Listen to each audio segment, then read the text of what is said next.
నమస్తే, welcome to our channel. నేను సిరి. ఆరామస్థాన్ లెక్క తప్పిందా? జనసేనకి 15 సీట్లు అంటూ చెప్తూనే మరి తెలుగుదేశంకి ఎన్ని సీట్లు అనే దానిపైన ఎందుకు మౌనంగా ఉన్నారు? జనసేనకి 70% ఉందని చెప్తున్న ఆరామస్థాన్ మరి టీడీపీ మాట రాగానే ఎందుకు సైలెంట్ అయిపోతున్నారు? సో ఈ అంశాన్ని మనకి వివరించడానికి మనతో పాటు ఉన్నారు ప్రముఖ సీనియర్ జర్నలిస్ట్ డివిఎస్ గారు. నమస్కారం సార్. నమస్తే సార్. ఇప్పుడు చూస్తున్నట్టయితే ఆరామస్థాన్, ఎక్కడ చూస్తున్న ఆరామస్థాన్ సర్వేల గురించి మనకి వినిపిస్తున్నాయి నిన్న నుంచి చూస్తుంటే. సో ఇప్పుడు ఏంటంటే ఒక ఇంటర్వ్యూలో మనం చూసినట్టయితే ఆరామస్థాన్ గారు చెప్పారు జనసేనకి 15 సీట్లు అని చెప్పేసి మాట్లాడు. కానీ అదే విషయం గురించి మాట్లాడుతూ టీడీపీకి ఎన్ని సీట్లు అంటే తను సైలెంట్ అయిపోతున్నారు. 70% జనసేనకి స్ట్రైక్ రేట్ చెప్తున్న టైంలో మరి టీడీపీ పరిస్థితి ఏంటంటే మళ్ళీ సైలెంట్గా ఉంటున్నారు. ఏంటి అన్నట్టు అసలు మరి ఆరామస్థాన్ ఇచ్చిన సర్వే ఏదైతే ఉందో రిపోర్ట్ మనం చూస్తున్నట్టే అది నిజమైనా లేకపోతే ఏదైనా ఒత్తిడి వల్ల ఎవరైనా సాటిస్ఫై చేయడానికి మాత్రమే అలాంటి ఒక సర్వే రిపోర్ట్ని రిలీజ్ చేశారు. ఆరామస్థాన్ తెలుగుదేశం పార్టీ పోరామస్థాన్ అంటుందా, వైసీపీ రారామస్థాన్ అంటుందా? అటు తెలుగుదేశం పార్టీ ఇటు వైఎస్ఆర్ కాంగ్రెస్ పార్టీ మధ్య మస్తాన్ ఉక్కిరి బిక్కిరి అవుతున్నాడా? ఈ ఆరా రారా పోరా చివరికి డేరా మస్తాన్ అయిపోతాడా? ఎక్కడో డేరా బాబా గురించి మనం చూసిన దీంట్లో ఈ ఆరామస్థాన్ డేరా మస్తాన్ ఎందుకు అయ్యాడు అంటే, ఇప్పుడు గతంలో ఎన్నడూ రానంత పేరు ఆయనకు వచ్చింది. ఏది లాస్ట్ ఎలక్షన్ ముందు ఆయన ఎవరికి తెలియదు. 2019 తర్వాత ఒకసారిగా ఈ సెఫాలజిస్టుల్లో అతను మరి ఆంధ్రప్రదేశ్ విషయానికి వచ్చేసరికి ఇతను ఒక ప్రశాంత్ కిషోర్ అయిపోయాడు. అంత దీంట్లో చివరికి వచ్చిన పేరుని ఇలా క్యాష్ చేసుకున్నాడా? ఇచ్చిన సర్వేకి కూడా ఏమాత్రం ప్రామాణికత లేకుండా ఎందుకు ఇంతగా అతను క్రెడిబిలిటీ క్రైసిస్లో పడింది? 94 నుంచి 104 సీట్లు వైసీపీకి వస్తాయంటాడు. ఎంత? 94 నుంచి 104 సీట్లు.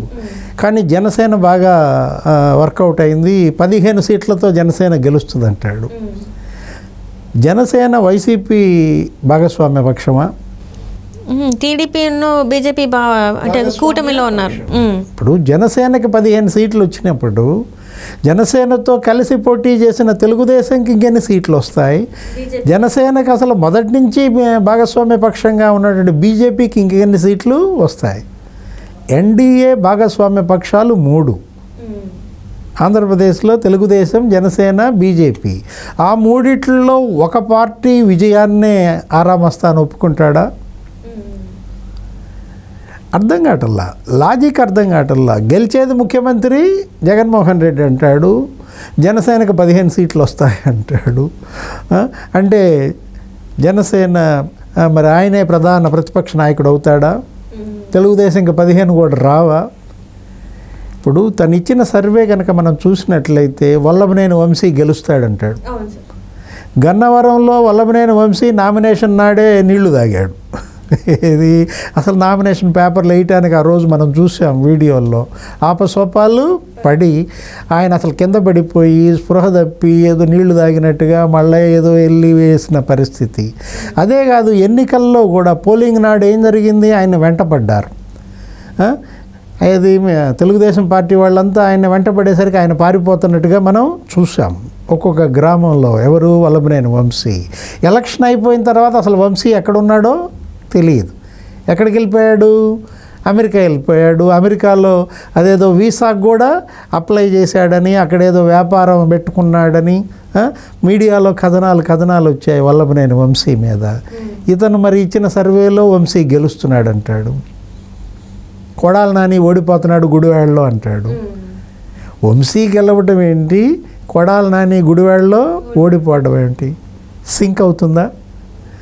అంటే వంశీకి ఈయన పర్సనల్గా చేశాడా? వంశీ నుంచి ముట్టాల్సినవి ముట్టినయా?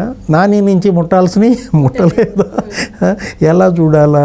ఇప్పుడు మహిళల ఓట్ల విషయంలో కూడా ఇట్లాగే డోలాయమానంగా ఇచ్చాడు. మహిళల ఓటు బ్యాంక్ ఈసారి ఎక్కువ ఉంది, మహిళల శాతం పెరిగింది. సో మహిళలందరూ వైసీపీకి సపోర్ట్ చేస్తున్నారు. అందులో కూడా అర్థం కాల.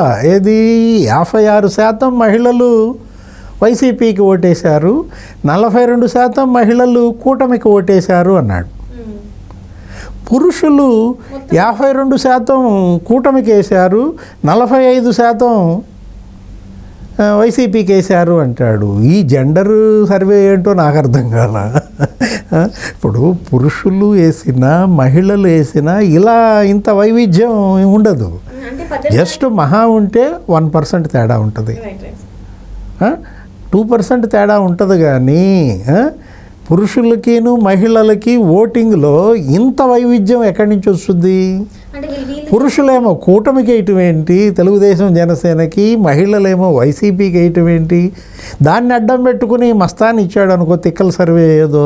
సజ్జల రామకృష్ణారెడ్డి ఆరా మస్తాన్ చెప్పింది కరెక్ట్, మహిళలంతా మాకే ఓటేశారు. ఆరా మస్తాన్ ఏమి 150 వస్తాయనేమి చెప్పలేదు. ఎందుకని చెప్పలా? చెప్పేస్తే పోలా.